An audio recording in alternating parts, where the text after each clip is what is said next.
The Department of Homeland Security is cracking down on fraud in the commercial driver's license system, targeting activity at CDL truck driving schools. It comes after a series of deadly semi-truck crashes, including one that killed a Colorado man. His widow is now praising the move. Natalie Chuck has that story. Natalie. Hi, John. Thousands of unqualified trucking schools have already been taken off the federal registry, but Homeland Security and the Department of Transportation are working to do even more. The two federal agencies are announcing a collaboration to enforce rules and regulations at trucking schools all across the country. These photos right here show investigators looking into roughly 75 entry-level driving schools that the Federal Motor Carrier Safety Administration suspects have committed fraud. The accusations include using improper driving certifications, falsifying records, and failing to properly train those drivers. Transportation Secretary Sean Duffy says the department has taken more than 24,000 drivers who cannot speak English off the roads, forced states to cancel more than 28,000 licenses issued illegally, and gotten more than 9,500 unqualified training schools off of that federal registry. The Trump administration is making this a top priority after seeing deadly ramifications all over the nation. This crash here happened 2 years ago in Colorado when a semi-truck rolled over, spilling pipes and iron onto the highway and nearby cars. One man, 64-year-old Scott Miller, was killed. Now, the truck driver, Ignacio Cruz Mendoza, was an illegal immigrant from Mexico who had a final order of removal and no CDL at the time of the crash. He served 1 year in prison and was deported shortly after his release. Scott Miller's wife tells us ramping up enforcement by the federal government is long overdue. It can take 6 months to get a CDL driver's license, maybe a year even, depending on the training that's involved. So where's the fairness in that? And then we just let these people walk into our country and start driving on our roads and killing people. I mean, it's crazy. And because we're here in Pennsylvania, where State Trooper Michael Farrow was killed just 2 weeks ago by an illegal alien operating a semi-truck on a commercial driver's license, which he should never have had. He was here illegally, came in through Biden. Today I'm making one more important announcement. My administration will soon take historic action to get illegal alien truck drivers who are just killing a lot of people. They can't read signs. Many of them are on drugs or alcohol, and they shouldn't be driving these things, and they came in totally illegally, and we don't want them, but they are driving all over American roadways, and we're going to replace them with proud American veterans who are going to take our veterans, who are going to make them, we're going to teach them a lot about driving trucks, and in many cases they know. We're going to say any American who's driven a heavy truck for our military will automatically be eligible for a commercial driver's license. So we're going to get them taken care of. Hey everybody, I've got a great interview for you today with all the madness around the CDL licenses and what we're hearing with the truckers and the accidents and everything. I've got Shannon Everett here today. He is the leader of American Truckers. How are you doing today? I'm doing great. Thanks for having us, Barry. All right, so tell me a little bit about how or what American Truckers is and how it got started. Yeah, so American Truckers United is an advocacy group that's made up of American-owned, privately held trucking companies. So these are companies. We've got members that have been in business for over 100 years. Most of them have been in business 30, 40 years. And so it could be companies that, have one or two trucks, but we have guys that have over 700 trucks. Wow. Actually, one guy has over 1,000 trucks. And so it's a group of industry professionals that are very connected in the industry and have a deep industry knowledge of what our industry used to look like, what it should look like, and how we got here today. So we had to stand up American Truckers United.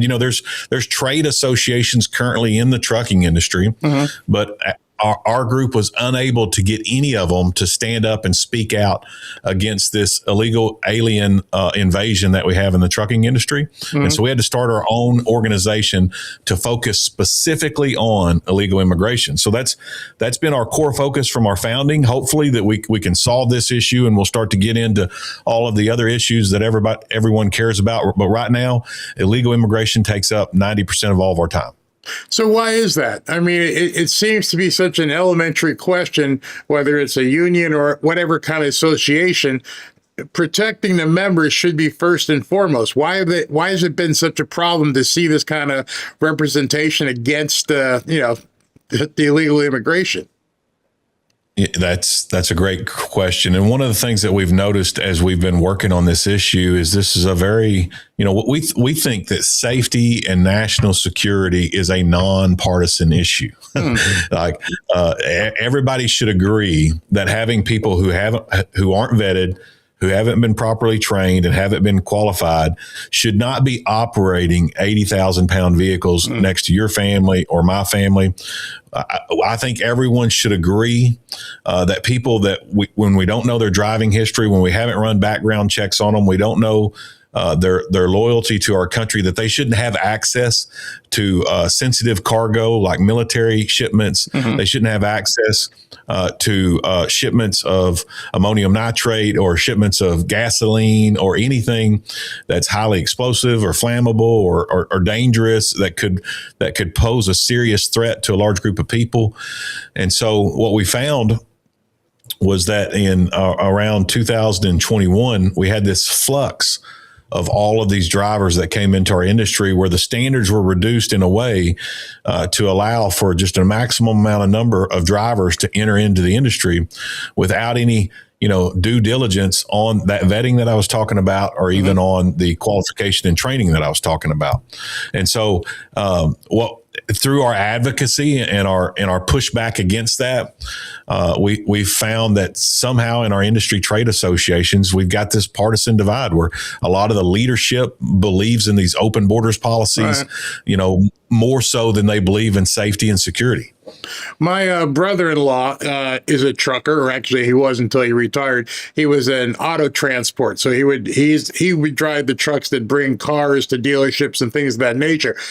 Who's hiring these people? I mean, is it individual companies like a Walmart or a grocery chain, or are they independent truckers who are just picking jobs that come available off of a website?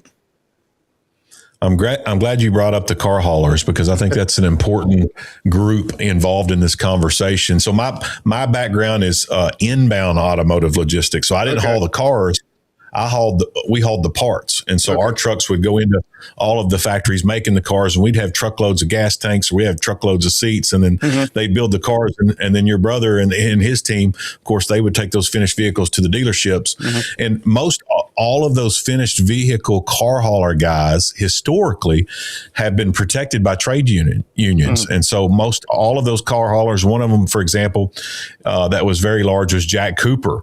They had union drivers, and rightfully so, because that's a very niche type of hauling, similar to like LTL's a niche thing, and most of those guys are unionized.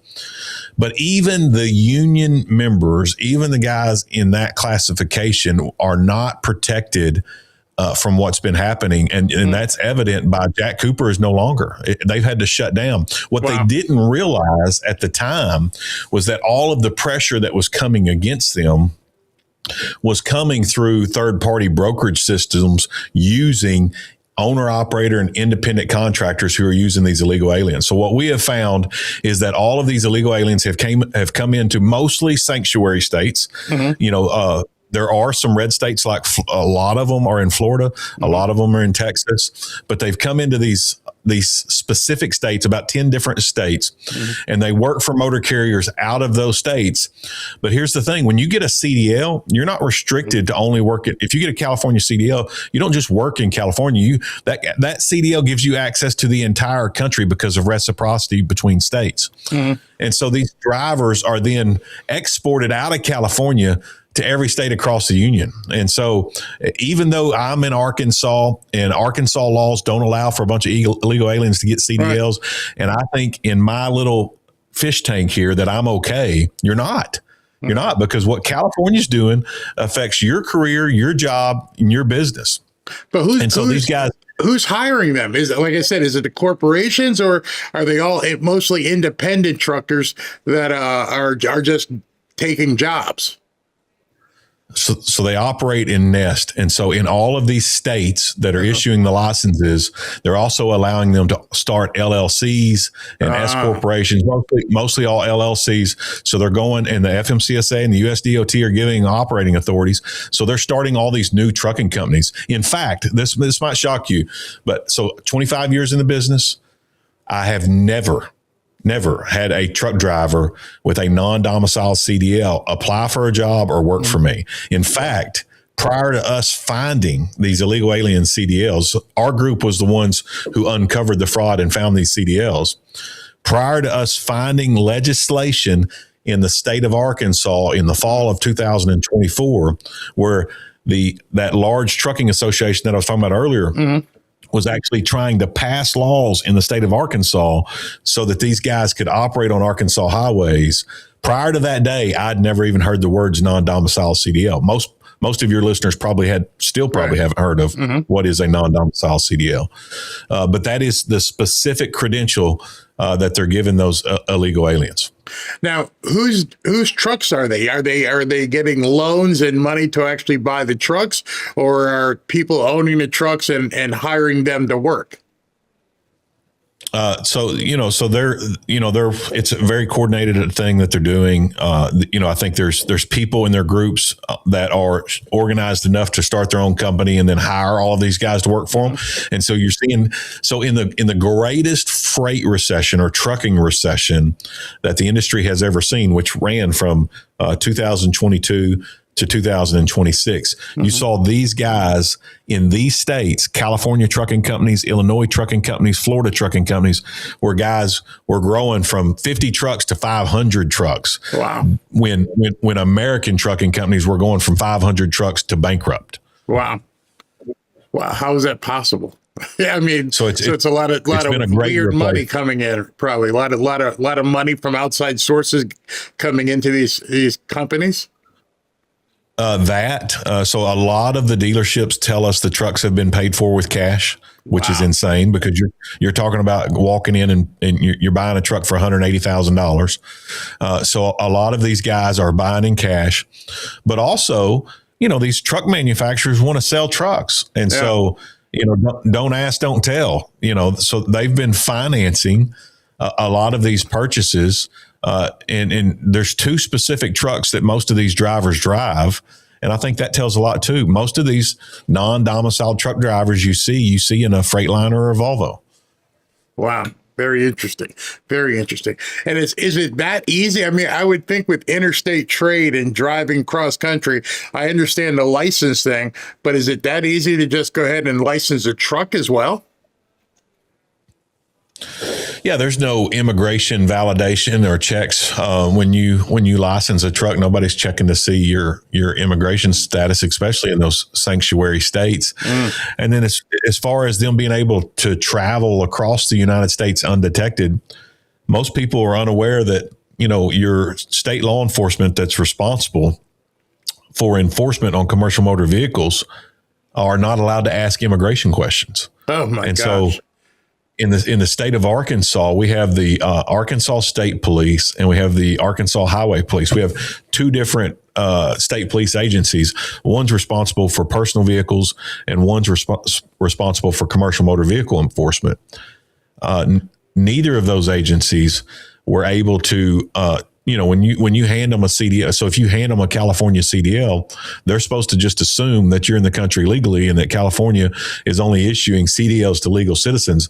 So they're not allowed. They don't have any immigration authority because that's a federal law, not a state law. And these are state officers. Wow. And so we found that intriguing when we first got to working on this. It's like, well, no wonder they're not getting detected because there are no federal law enforcement officers pulling over trucks that would have that kind of authority.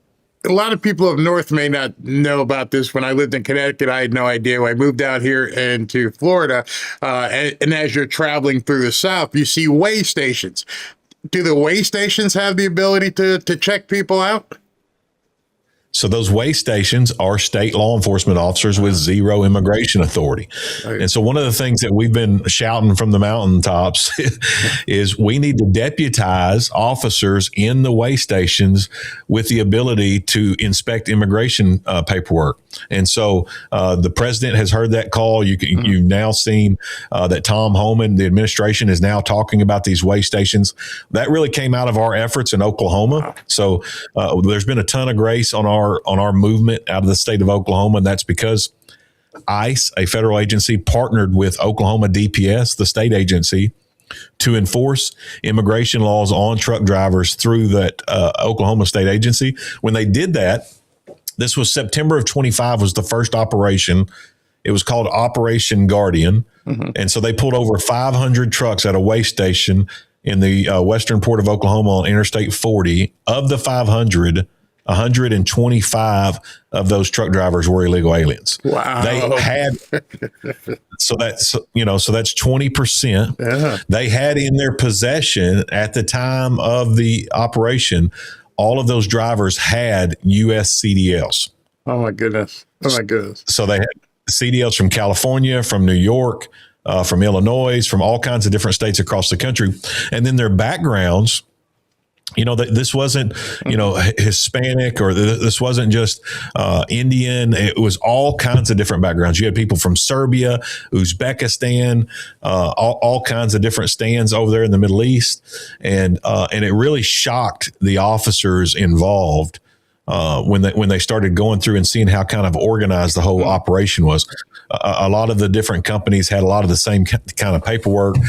And so, that was kind of the beginning of the concern for the administration when it was validated for the first time that, hey, not only are they illegal, but they have U.S. CDLs, and some of those CDLs are real IDs. Now, why is this? Is there a shortage of drivers that has allowed these people to come in and basically invade the workforce? How did this happen?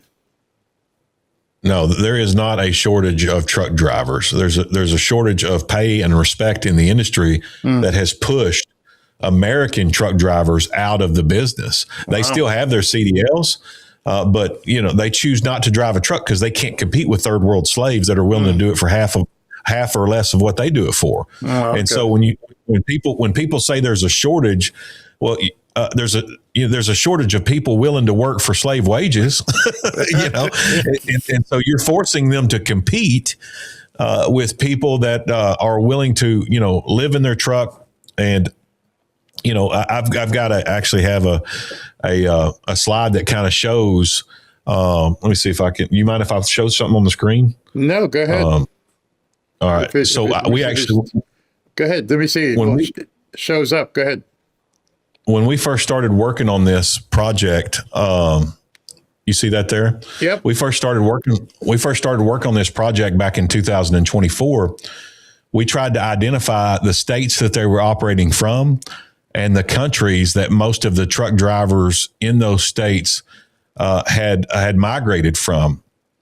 And you can see that we put a little chart up there that showed the prevailing wage of the country that they were migrating from, and then the average wage of an American truck driver. Most of these truck drivers that came in were used to working for, less than 20% of what an American truck driver would work for. And that's that blue chart there in the middle on the right. And so what that means is as they come, the more and more of them come, the more and more of the American truck driver either agrees to reduce his wages to match that, or he just gets out of the industry. And so that's what we saw. We saw a ton of American truck drivers forced out of the industry and replaced with this cheaper, more dangerous alternative because they were rushed in. And so, no, there is no driver shortage. This is a great replacement that was run in our industry, and it was run by these publicly traded companies that were looking to, squeeze out as much profit as they can while betraying the American people. Now, President Trump announced with Sean Duffy that they're going to allow veterans to begin driving the trucks as a solid way to provide for their families. But how is that going to affect if you said that the main bulk of people that they're replacing is because they're doing it cheaper? Are we going to expect the veterans to get into the same situation where they're going to be undercut? Yeah, absolutely. Unless you cut off the flow of all of the cheap labor, the veterans they're not, I mean, look, they don't want to be slaves either. They don't want to come into an industry where they're asked to sacrifice time with their family, sacrifice time with their community, be out on the road and gone all the time, and do that for less than they can make working at a job in their own town where they're home every night and they're able to serve at their church and they're able to go to their son's ball game. And so it's laughable to think that we can have one without the other. So we admire the Trump administration. They've got our backs. They've been fighting for us tooth and nail ever since we started, advocating for a change in the industry. They are the champions. The pushback is coming from the industry, and it's coming from the federal agencies responsible for regulating the trucking industry. As much as the Trump administration wants to change, he continues to find these forces pushing back against him at the federal and the state level and at the industry level. And so, our message to President Trump is, you can send us veterans. They will not stay until the problem is fixed. And that is, you have to cut off these non-domicile CDLs. You have to revoke the ones that have been issued. You have to make sure they can't issue anymore. And as soon as you do that, then you get your industry back to the standards that we had before, which was, proper qualification, proper training, proper vetting. And you'll return the industry to safety. And through that, the standards for the drivers will rise, the pay for the drivers will rise, and you won't have to beg anybody to come to the industry. People will be flocking to trucking because you can make a good living doing it. It's a good industry to be in when it's got the proper pay scale. Oh yeah, my brother-in-law made a lot of money. I mean, he used to tell me how he would just turn down some jobs because he was making so much money. But one of the questions is, we have a do-nothing Congress, we have a do-nothing Senate, we have the midterms coming up. What's the likelihood of I don't know how connected you are or pushing inside of the White House and Congress. How are we going to fix it without both parties actually wanting to do something about this? That's a challenge. I just got back from DC. I was in DC all week last week. And that same association that was responsible for getting these drivers here is telling our leadership in the Senate and the House that their priority is surface reauthorization and is not Delilah's law. We have a law right now that's already came out of committee in the House and is waiting on a floor vote that requires all of these non-domiciled CDL drivers to have a specific work visa. They can't have work authorization documents. It also requires them to get all of their credentials recertified under the new standard, which means they're all going to get revoked because they can't meet the standards. Right. We know they came in illegally. And so that has to be the priority for the trucking industry. Until we get that fixed, I don't care that we have more truck parking. We don't care that we have more restroom access. All of that is going to go to all of these illegal aliens if you don't protect the American truck driver workforce. And Delilah's law does that. It's a priority of the Trump administration. He stood up in the State of the Union address and he challenged Congress to go past Delilah's law. So this battle that we've got with Delilah's law right now is second only to the Save America Act. Yeah. We need to pass the Save America Act and protect our elections, and we need to pass Delilah's law and protect our American trucking industry. You mentioned Delilah's law. For people who don't know what that is, can you explain what it actually is? A little girl named Delilah Coleman was hit and injured in 2024 by an illegal alien truck driver who fled to India and has since come back. And so Trump invited her up to the State of the Union to really kind of show the country the impact that it's having on American families. Thank God Delilah survived her crash, but she's got a lifelong challenge of hospital visits and treatments that she's got to undergo because of this. And so the Delilah law was written so that truck drivers not from the United States that want to work.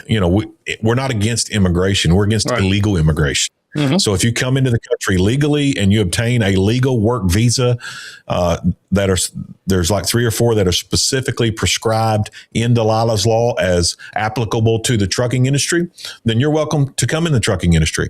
But if you come over here illegally and you don't have proper documentation and valid work visas, then you can't drive a truck in the United States. And that's a reasonable expectation. I think everybody thought that's already what was taking place. Yeah, it's like, duh.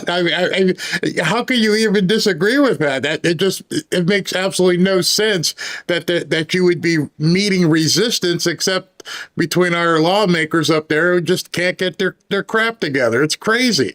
So talk to me about this whole thing with this new explosive diarrhea stuff and everything. Is that because they're bringing the produce in from other countries? And if we weren't doing that, and if we were buying American produce, would that solve anything?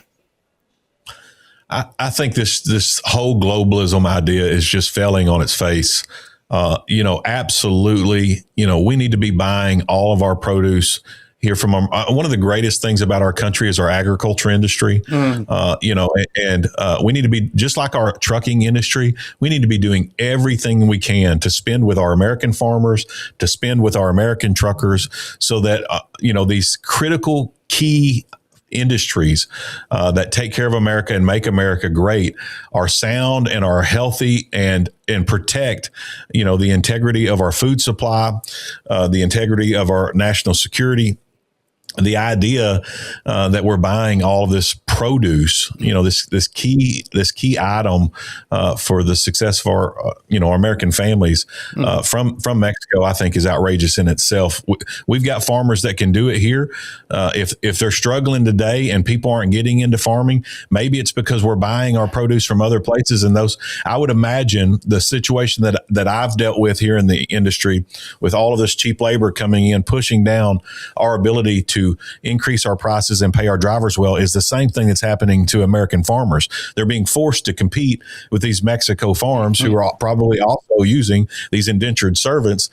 And of course, the Mexican farm wins the bid. The lettuce bid from down there beats out the lettuce bid from, I'm not sure where the states here that make it, but I'm sure that if they're making it in the U.S., they're following better health standards and safety standards and trucking standards that get us our produce cleaner and safer. And we need to focus on that. So absolutely. Yeah, it's almost as if American. Yeah, it's almost as if that diarrhea outbreak is the least of our concerns. Who knows what they could be putting into food if they wanted to, compromise and do something here. Now, I've seen you on a number of shows. You're getting a ton of press. The light is being shown on this industry like I've never seen it before. Like you said, most of us would just assume they're Americans driving this truck. You're still up against a huge hurdle to get this fixed. What can we do as individuals? I understand you're out there fighting a good fight and you're bringing knowledge, but is there anything that you can impart upon the people watching? What can we do to help you? Ever since we got started on this in 2024, one of the things that we've learned is this only has been allowed to exist is because it wasn't talked about and no one knew about it. When you have an open, honest conversation about this, it is nonpartisan. It's not right. It's not left. It's right and wrong. And the right thing to do for your family and for my family and for our country is to make sure that we've got vetted, safe truck drivers on America's highways. Right. And so the most important thing that your followers and your listeners can be doing is following us, reposting, amplifying this message, continue to make it loud, and demand that they pass Delilah's law, that demand that they enforce immigration laws in our way stations, and they return, safety and integrity to our highways. In addition to being a spokesperson, are you actively on the road yourself right now? I mean, not right now, but are you driving? I spend all of my time advocating for the industry. So I represent our organization, American Truckers United. I also own a small fleet of trucks, but I am a licensed CDL driver. And so You'll see me driving from time to time, but not as often as I like. You know, the other day, Robin's my wife. Robin and I went out to dinner, and we had to stop at a light, and a train came by. And we said, we had an interesting conversation. It's like, here it is, 2026. And do people realize how important truckers and trains are to our entire economy? And, like I said, my brother-in-law did auto transport. I think a lot of people just take it for granted that the stuff they go and see in a store will always be there. So I applaud what you guys are doing, and I hope to God you can get this thing squared away. Any other message you want to give to anybody before we part here? This movement, just the fact that our message has been elevated to the point it has really been a move of God, and has been a miracle. And one thing that we've learned is, as we love on people, God is present, and He's the one that makes the miracles happen. So my message again to people too is just love on everybody, stand in the gap for those people that can't speak up for themselves, and that's these crash victims and these truck drivers, and watch God work.